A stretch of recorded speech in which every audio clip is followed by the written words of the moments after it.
Prudhomme, directeur du Tour de France. Bonjour Christian Prudhomme. Bonjour. Vous êtes venu en Vaucluse pour cette préparation de cette étape justement où tout le monde en parle, l'étape du Tour de France à Vaison-la-Romaine. Comment vous sentez-vous? Très bien, quand on est comme ça au pied du Ventoux et avec quelques produits du terroir qui sont délicieux, on se sent forcément bien. Puis surtout, on est d'ores et déjà dans l'ambiance du Tour de France. Faire les quelques kilomètres entre Malaucène et Bédouin, passer le col de la Madeleine, voir de très belles routes, de très beaux paysages. On se projette déjà évidemment à la mi-juillet, au 14, 15 et 16 juillet, où nous serons ici en Vaucluse à nouveau avec l'arrivée de l'étape au Ventoux, puis la journée de repos à Vaison-la-Romaine et le départ le lendemain.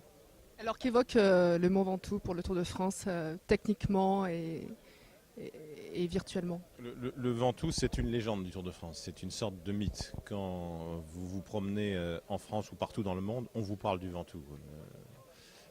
Je vais en Australie, au Japon, en Norvège, aux États-Unis, on vous parle du Ventoux. Le Ventoux, c'est un mythe du Tour de France pour les coureurs, pour tous ceux qui pratiquent et pour tous ceux qui aiment le Tour de France. Après, il y a une vraie difficulté technique pour pouvoir s'installer, difficultés techniques, difficultés logistiques. C'est un défi pour les coureurs, mais c'est un défi aussi pour toute l'équipe d'organisation, à l'évidence.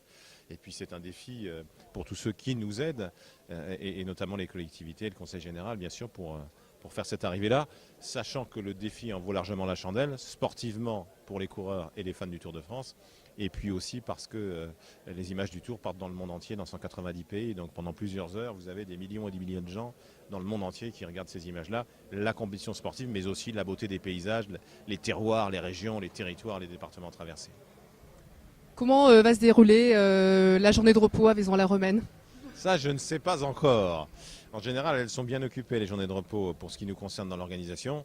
Pour les coureurs, c'est naturellement du repos, mais c'est aussi en général 1h30 à 2 heures de vélo, un peu plus tranquillement, mais ils ont la nécessité de faire une pratique sportive, même les jours de repos, parce qu'autrement le réveil est souvent douloureux pour l'étape d'après. Et le Tour de France, c'est combien de cyclistes? Le Tour, c'est 200 coureurs, un peu moins de 200 coureurs, 198, 9 équipes de 22 équipes de 9 coureurs, donc 198 coureurs. Et l'ensemble de la caravane du Tour de France, avec toute l'organisation et avec les journalistes, c'est environ 4500 à 5000 personnes, sachant qu'il y a plus de 2000 journalistes accrédités. Donc vous avez un ratio assez impressionnant de 200 coureurs pour 2000 journalistes.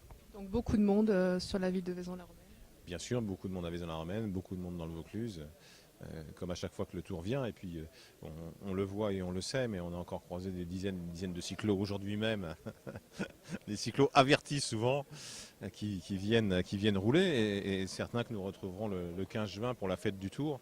Le 15 juin, il y aura des gens à vélo au même moment sur toutes les étapes du Tour de France, de la 100e édition, le prochain Tour de France. Et il y en aura aussi entre Vaison-la-Romaine et le sommet du Ventoux, des courageux. Merci Christian Prudhomme. Je vous en prie, au revoir.